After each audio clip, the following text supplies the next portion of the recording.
तो दोस्तों आज के वीडियो में जिस कंपनी के बारे में हम बात करने वाले हैं, एक बहुत ही शानदार कंपनी है, एक हाई ग्रोथ कंपनी की कैटेगरी में ये आती है और जो ग्रोथ प्रोस्पेक्ट है मुझे बहुत ही शानदार नज़र आते हैं इस सेक्टर के और इस कंपनी के।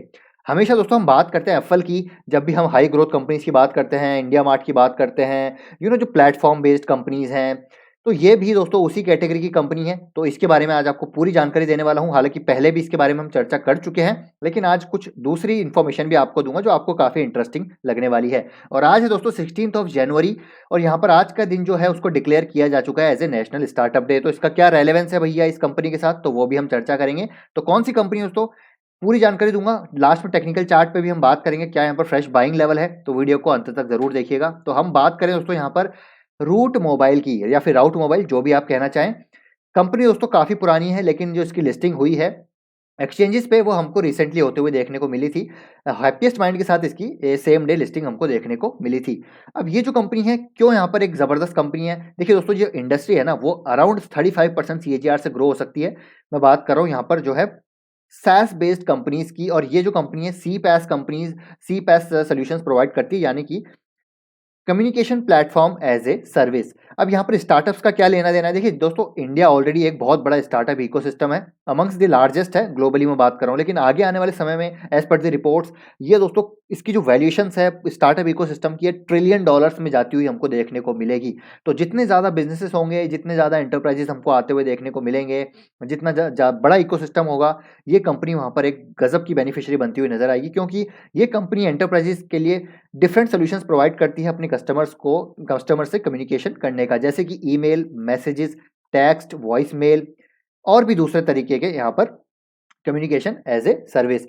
अब ये जो कंपनी है दोस्तों यहाँ पर आप देखेंगे as per Juniper research establish leaders में इसका नाम आता है रूट मोबाइल का। आप देख सकते हैं यहाँ पर रूट मोबाइल का नाम आपको यहाँ पर टॉप पे देखने को मिलेगा। तो ये दोस्तों एक ऑलरेडी एस्टेब्लिश्ड प्लेयर है ग्लोबली। जी हाँ दोस्तों, ग्लोबली मैं यहाँ पर आपकी बात कर रहा हूँ, इंडस्ट्री टेलविंड्स के थ्रू ये पूरा सेक्टर ग्लोबली गुजर रहा है और इसीलिए 35% CAGR से ग्रो हो, जो है पूरा सेक्टर ग्रो होगा। और आप समझ सकते हैं कि already established player in this sector, ये कंपनी कितनी तेजी से ग्रो होती हुई नजर आएगी। अगर यहाँ पर जबरदस्त एग्जीक्यूशन होता हुआ नजर आया तो मुझे लगता है दोस्तों रूट मोबाइल एक मल्टी बैगर भी बनता हुआ नजर आ सकता है। हो सकता है ये एग्जैजरेशन लग रहा हो आपको, लेकिन अगर यहाँ पर नंबर्स अच्छे आए आने वाले समय में, इनका क्लाइंट बेस बढ़ता हुआ नजर आया, तो कंपनी दोस्तों यहाँ पर एप्पल इंडिया को भी टक्कर देती हुई नजर आएगी। अब यहाँ पर जो कंपनी के कस्टमर्स की बात करें तो बड़े-बड़े क्लाइंट्स इनके साथ ऑलरेडी जुड़े हुए हैं। Facebook, Google, Samsung, leading in जो बैंक्स हैं इनके साथ ऑलरेडी जुड़े हुए हैं, जहाँ पर ये उनको as a different services company provide कराती है और स्ट्रॉन्ग क्लाइंट रिलेशनशिप ऑलरेडी यहाँ पर बना हुआ है। तो यहाँ पर एक मोड भी है कंपनी के पास, जहाँ पर स्विचिंग कॉस्ट काफ़ी ज़्यादा है, तो यहाँ पर एक कॉम्पिटिटिव एडवांटेज है। तो यहाँ पर एक लो कॉस्ट एफिशिएंट प्लेयर भी हमको ये नज़र आता हुआ देखने को मिलता है। जो इसके कॉम्पिटिटर्स हैं वो ट्वाइलियो है, इन्फोबिप है, तानला भी दोस्तों आपने ज़रूर यहाँ पर नाम सुना होगा। तानला का भी मैंने रिसेंटली कवर किया था, तानला भी काफ़ी अच्छी कंपनी है। लेकिन रूट मोबाइल एक एस्टेब्लिश्ड ग्लोबल लीडर है। तानला की बात करें तो इंडिया का जो रेवेन्यू कंट्रीब्यूशन है तानला का काफ़ी ज़्यादा है, और वो एक बेसिकली ग्लोबल लेवल पे भी बड़ी प्लेयर है। लेकिन रूट मोबाइल दोस्तों एक ऑलरेडी एस्टेब्लिश प्लेयर है, जैसे कि आप इस रिसर्च के अनुसार देख सकते हैं। एक बड़ा सीपास वेंडर हमको रूट मोबाइल देखने को मिलता है, एक लो कॉस्ट एफिशिएंट प्लेयर यहाँ पर हमको रूट मोबाइल देखने को मिलता है।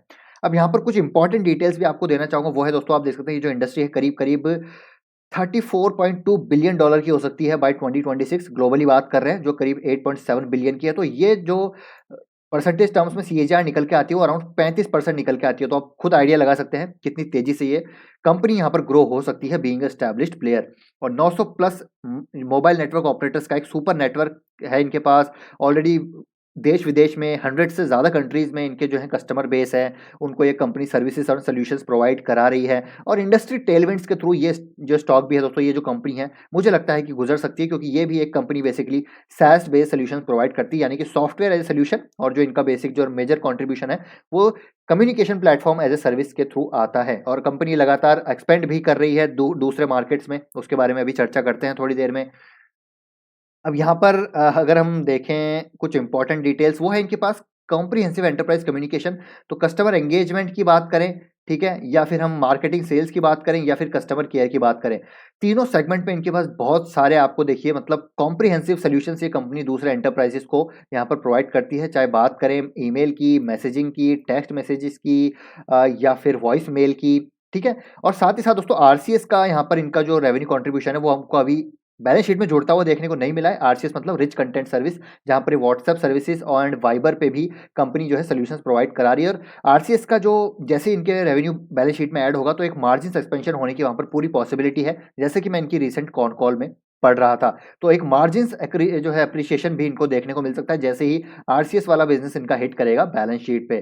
तो ये भी एक काफ़ी इंपॉर्टेंट चीज़ है। साथ ही साथ ग्लोबल फुटप्रिंट्स आप देख सकते हैं, चाहे America, middle east, Africa, India, Europe, APEC, तो ये बहुत बढ़िया यहाँ पर जो है एक ग्लोबल लीडर नज़र आता है और लगातार अपने आप को एक्सपेंड ये कर रहे हैं। अगर मैं आपको बताऊँ तो देखिए, ज्योग्राफिकल फुटप्रिंट बढ़ा रहे हैं, मैसिव का इन्होंने रिसेंटली एक्विजिशन किया है, तो लैटिन अमेरिका में इनकी रीच बढ़ रही है। इंटर टेल्को की वजह से जो कुवैत में इनका एक्विजिशन है, तो यहाँ पर मिडिल ईस्ट में अपनी रीच बढ़ा रहे हैं।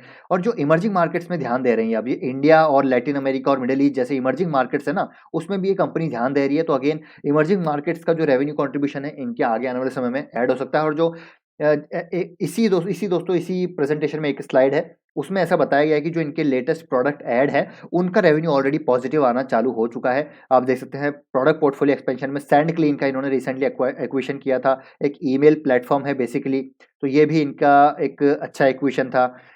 ये सारी चीज़ें हैं। और अगर हम मैनेजमेंट की बात करें तो मैनेजमेंट के बारे में जानना भी काफ़ी इंपॉर्टेंट है। रिसेंटली बोर्ड ऑफ डायरेक्टर्स में मिस्टर भास्कर प्रमाणिक का यहाँ पर जो है अपॉइंटमेंट हुआ है अगस्त 2021 में। और ये जो प्रमाणिक जी हैं वो बेसिकली एग्जीक्यूटिव चेयरमैन कमिटी में रह चुके हैं, नेस्कॉम के, स्टेट बैंक ऑफ इंडिया के बोर्ड ऑफ मेंबर में रह चुके हैं, माइक्रोसॉफ्ट इंडिया के चेयरमैन रह चुके हैं, एमडी रह चुके हैं, देखिए Oracle Corporation and Sun Microsystems में इन इंडिया में, और global VP for commercial systems at Sun Microsystem based out of Menlo Park CA. तो इनका ट्रैक रिकॉर्ड भी काफ़ी दोस्तों रोबस्ट है, मतलब गजब का है, 45 साल का एक्सपीरियंस है। तो ये भी दोस्तों राउट मोबाइल के लिए काफ़ी पॉजिटिव हो सकता है। और रिसेंटली इन्होंने 1000 सीटर बीपीओ सेंटर ओपन किया है विरार मुंबई में, अगस्त 15 2021 की अपडेट है।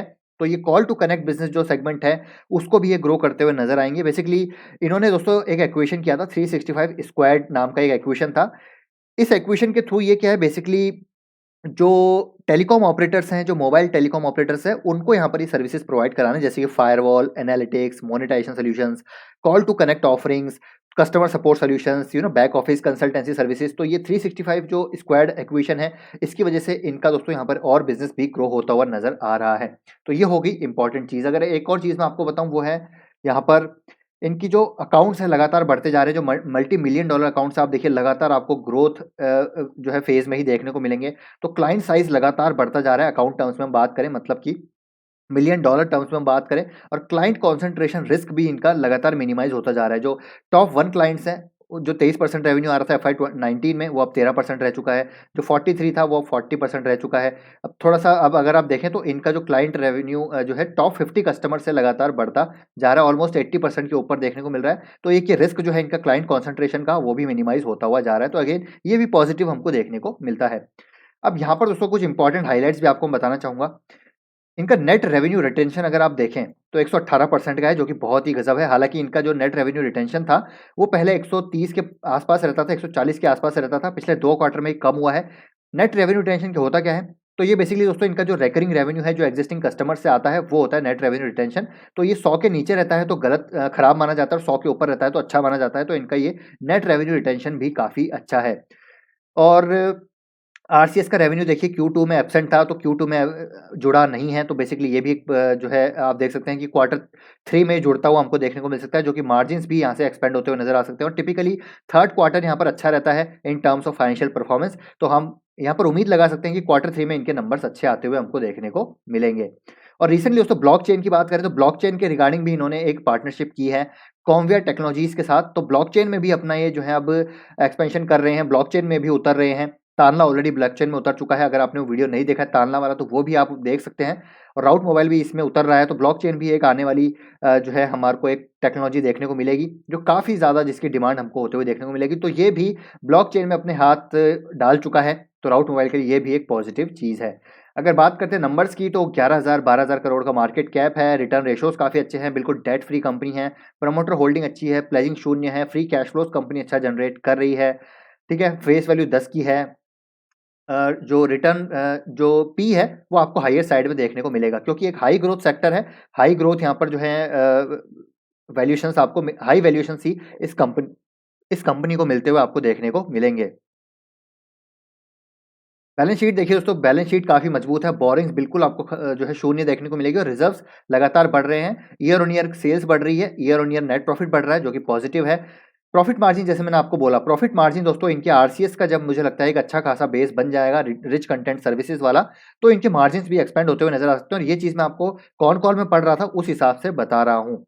और यहाँ पर अगर आप देखें तो इनकी प्रमोटर्स होल्डिंग है 59.98, पिछले क्वार्टर के मुकाबले कम हुई है क्योंकि इन्होंने क्यूआईपी किया था, करीब आई थिंक 8 साढ़े 800 करोड़ का क्यूआईपी किया था इन्होंने, नवंबर के आसपास किया था आई थिंक, पिछले आई थिंक 2 महीने पहले की बात है। तो उसकी वजह से आपको यहाँ पर इक्विटी इन्होंने रेज़ की है, बेसिकली पैसा रेज़ किया है, तो प्रमोटर्स की होल्डिंग कम होती हुई देखने को मिलेगी, लेकिन एफआईआईज़ की होल्डिंग यहाँ पर बढ़ चुकी है और लगातार एफआईआईज़ की होल्डिंग बढ़ती जा रही है, जो कि एक पॉजिटिव चीज़ है। डीआईएस ने अपनी होल्डिंग यहाँ पर बढ़ाई है, पब्लिक के पास भी अच्छे खासे यहाँ पर 13% के आसपास स्टेक देखने को मिलते हैं। टेक्निकल चार्ट पे चलें तो टेक्निकल चार्ट पे आप देखेंगे पिछले 1 साल से दोस्तों स्टॉक ने बिल्कुल परफॉर्म नहीं किया है, लेकिन अब यहाँ पर उम्मीद है कि एक अच्छी तेज़ी हमको आती हुई देखने को मिल सकती है। क्वार्टर 3 के नंबर अच्छे आए तो एक गज़ब की तेज़ी हमको यहाँ पर देखने को मिल सकती है। तो यहाँ पर मेरे हिसाब से एक बढ़िया मौका है बाय करने का। अगर आपका लॉन्ग टर्म का नज़रिया है तो करंट मार्केट प्राइस पे आप इसको ज़रूर बाय कर सकते हैं। हालाँकि वॉल्यूम इतना ज़्यादा अभी भी देखने को नहीं मिल रहा है, इतनी बाइंग यहाँ पर होती हुई देखने को नहीं मिली पिछले कई टाइम से, लेकिन मुझे लगता है एक सडन वॉल्यूम जंप इसमें आ सकता है यहाँ पर, और क्योंकि वैल्यूएशंस अब जो है दोस्तों इसके थोड़े से डिसेंट होते हुए नज़र आए हैं। क्योंकि पहले जो है 150 के पीई पे आसपास ये स्टॉक चला गया था। अगर मैं आपको दिखाना चाहूँ तो देखिए पी रेशो अगर हम देखें तो पी रेशो देखिए इसका करीब-करीब दोस्तों जो है 900 के आसपास चला गया था। मैक्सिमम अगर आप देखें पिछले 6 महीने में देखें तो आप देख सकते हैं करीब-करीब 100 के आसपास चला गया था, लेकिन अभी जो है करीब 70 के आसपास ट्रेड कर रहा है, तो अपने निचले स्तरों पे ही ट्रेड कर रहा है। तो यहाँ पर मेरे हिसाब से वैल्यूएशंस पी मल्टीपल के हिसाब से देखें तो सही है। अब दोस्तों पी मल्टीपल ही सिर्फ हमको यहाँ पर नहीं देखना है, सिर्फ और भी चीज़ें, कई सारी चीज़ें हैं जो हमको देखना है। नेट रेवेन्यू रिटेंशन आप देखिए कितना ज़बरदस्त है कंपनी का, तो उसकी वजह से भी इन कंपनीज़ को वैल्यूएशंस मिलते हुए नज़र आते हैं। हालाँकि नेट रेवेन्यू रिटेंशन 150% का होता तो इसको और भी हाई वैल्यूएशंस मिलते, लेकिन अभी कम है इसलिए इसके वैल्यूएशंस कम हो चुके हैं। लेकिन जैसे ही इसका जो रिकरिंग रेवेन्यू है वो अच्छा खासा वापस से ग्रो होगा तो आपको वापस से ये स्टॉक भागता हुआ देखने को मिल सकता है। तो टेक्निकल चार्ट पे करंट मार्केट प्राइस पे 21% की करेक्शन पे देखने को मिल रहा है, तो मेरे हिसाब से काफ़ी लंबा कंसोलिडेशन हो चुका है। तो करंट मार्केट प्राइस पे आप इसको बाय कर सकते हैं, एक बार अपनी रिसर्च और स्टडी ज़रूर कीजिए। और दोस्तों डिटेल में इस बिज़नेस मॉडल को समझना है तो आप हमारी प्लेलिस्ट में जाकर रूट मोबाइल का जो बिज़नेस एनालिसिस है उसको देख सकते हैं। तो आई होप ये वीडियो दोस्तों आपको इंपॉर्टेंट, इन्फॉर्मेटिव लगा होगा। पसंद आया तो लाइक कीजिए, शेयर कीजिए, चैनल को सब्सक्राइब कर लीजिए। इसी प्रकार के बेहतरीन कंटेंट के लिए मिलते हैं आपसे नेक्स्ट वीडियो में। Till then take care, bye bye.